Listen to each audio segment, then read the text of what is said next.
Conversions of a wargaholic. WeWork's here to play. Well, Wargamers, want to show you I fully magnetized my first model, but also just to show you a few techniques that I picked up on just that you might be able to use yourself and to enjoy doing it. It's actually a lot of fun. It's important to get the right size magnets for certain things. You want to fit in usually the biggest magnet possible that you can get into your model. Make sure it's a nice snug fit, otherwise they just wiggle around and it's not very fun to play with on the table as their arms just do. Anyways, let's go take a look and see what I accomplished. It's a heavy Warjack Mercenary kit. So this is between a rover, a nomad, and a mule. And I was looking at them. It's important when you're converting because the heavy Signar Warjack, there's 3 options, but only 2 are really viable to magnetize, just because you magnetize parts on your wrist, and then there's covering it, but then you uncover it, and then there'll be a big ugly magnet there. And so I don't really want to deal with that. I mean, sure, there's ways around it, and you can kind of like even it out and paint over it, but you need a more powerful magnet. At any rate, what I have here is, now I got a bit lazy, I guess, but I just used just the one head. I didn't magnetize the head. It would be simple to do. But I like this head the best, and I'm not picky. So there's that. And obviously just a little fun stuff on the base there. And he's slightly leaning back like he's shooting something, because originally it was for the mule. Okay, so important to know, so his right arm never changes. It's just his wrist. Okay, so just his wrist. So his hand has different weapons. There's 3 different melee weapons he can have. And so that's all you have to, you could magnetize it to move it up and down, but it's often not a good idea. And another reason I put it up is because it's a lot easier to balance on. If you're putting it sideways, it's a lot easier for like to just rotate downwards. So if it's pointing upwards, it's a lot easier to hold your magnet. You don't have as big. And if I could do it again, I would use a bigger magnet. This is the 3/32 size, but if I could do it again, I'd go up to 1/8.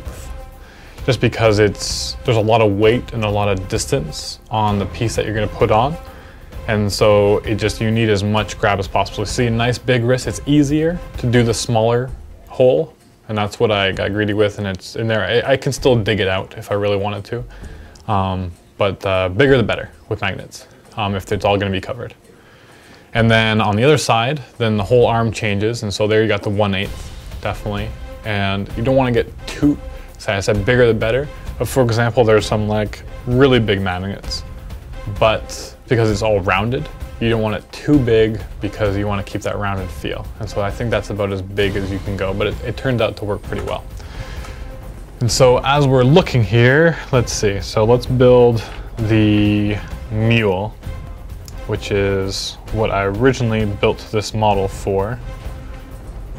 And so again, in his gun arm, again, 1/8, nice and big, nice good contact. It'll still, but you shake it around, the gun isn't moving, but you just see his wrist is flip-flopping.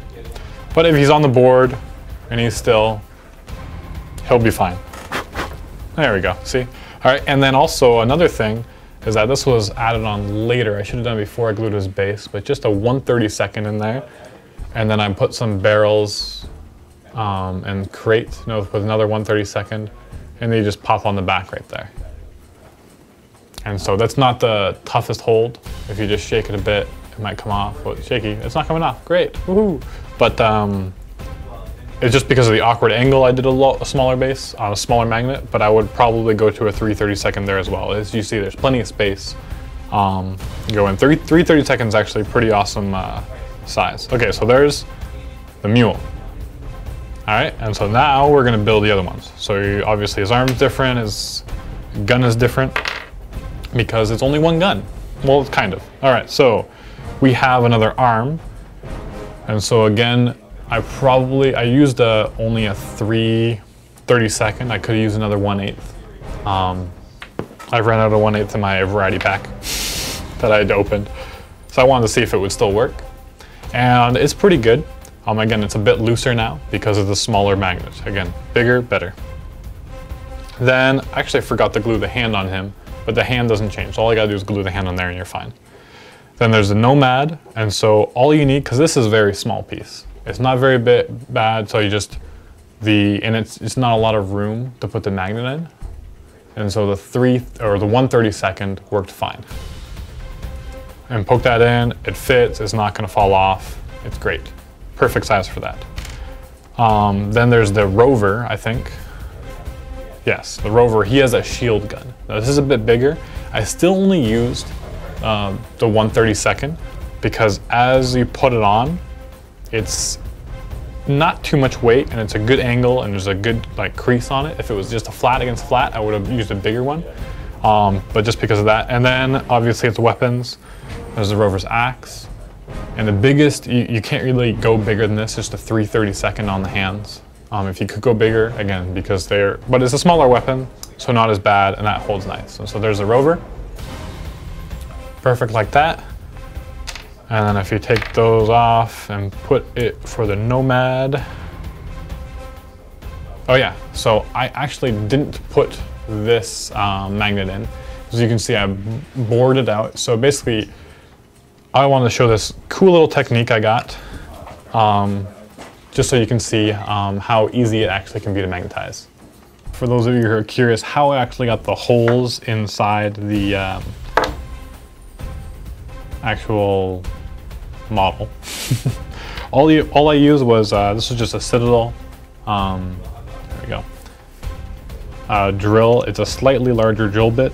It's basically a 1/32 size drill bit. And I just like drilling a nice hole and then I kind of just bore around. Usually you want to use those, if you want to do anything bigger than this, you want to get, start with this and then switch to a bigger drill bit. This actually doesn't hold anything bigger. This is already jammed in there. I mean, you can really use whatever you want, but then once you got it approximately, then always, again, just stick your magnet on your X-Acto blade, continue like kind of just try to push it in, see if it fits, and you'll see where it's poking out or not, and then you can just go in with your X-Acto blade and just slowly just carve out the edges. But it's pretty simple, it takes a little bit of patience. I've cut myself a few times now doing it, so be more careful than I was. Otherwise you will be bleeding over your models, and that's not fun. All right, so first of all, you want a nice little X-Acto knife or something that you can just stick your magnet on. And it's just nice and easy that you can just, okay, so you bored out the hole, and so you just kind of place it in, and you can like bring your finger over, and when you drag it out, you just kind of hold it over, and there it's in. And so you verify, okay, it fits, it's nice and flush, it's good, because if you have more, you want the magnets to be touching, but you also want a lot of the other model to be touching the other model, and so it's more flush, more friction, so it doesn't turn as much. All right, and then you can easily just pick up your magnet with your X-Acto knife if it falls. All right, so next you have to verify, okay, so this is right now opposite. So as you're pushing against it, you can feel the resistance, which means that you want the magnet that's facing the blade to be facing outwards. And this is what you want. Okay, so you'll put it together, you'll feel some resistance.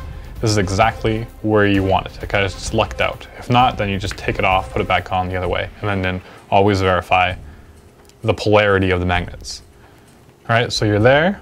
So now all you do is you grab your trusty super glue, put a little dab, or a big dab if you're silly like me. All right, then you just take it and then you just stick it on, and then you just drag it out with your thumb on putting on pressure, and then make sure your fingers don't drag it out. That's why it's important not to put too much. But there you go, and that's nice and flush, super easy. You just stick it in, drag, should solidify in a few moments. This super glue is very nice. And then here's your Nomad, here's a sword, and he's good to go. And really, the main difficulty with magnets is just making sure you get the right size magnets, which is pretty simple. You just figure out like the biggest possibility. And again, if I could do it again, or I might still do it, I'd make this bigger, because obviously you can fit a bigger magnet in there just for a stronger hold, because it's a nice flat surface. And as you can see, this arm is going down and not as strong because I needed a bigger magnet in here. But I just wanted to experiment and show you guys that when you put a smaller magnet, when you cheap out, because the other arm is basically the same. It's slightly bigger, I guess. No, it's exactly the same. But it's just, as you can see, a difference between a 1/8 magnet and a 3/32 magnet. And the one will go on and hold a lot better. And the other one goes on, it even gets flush better. It looks slightly better that way, but then just falls down a lot more.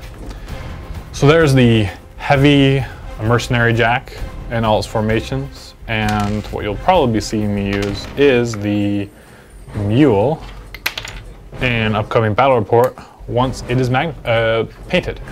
So thanks for watching, and if you have any comments, suggestions of your own or cool techniques that you have, post below.